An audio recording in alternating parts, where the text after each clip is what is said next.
সালাফের এক মহিলার, একজন পুণ্যবতী মহিয়সী এক রমণীর সুন্দর একটা বচন একজনে উদ্ধৃতি দিয়েছেন।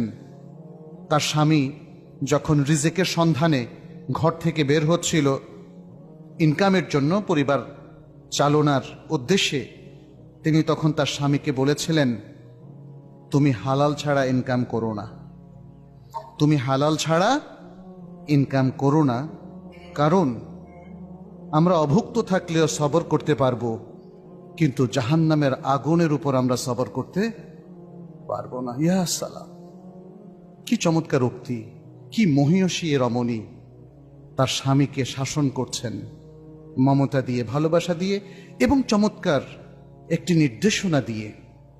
আর উদাহরণটা হৃদয় ছুঁয়ে যায়, তাই না? উদাহরণটা কি বললেন?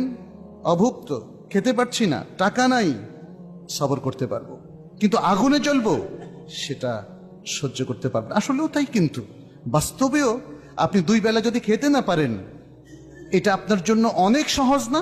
আগুনে আপনি পুড়ে পুড়ে মরবেন, তার চাইতে অনেক সহজ।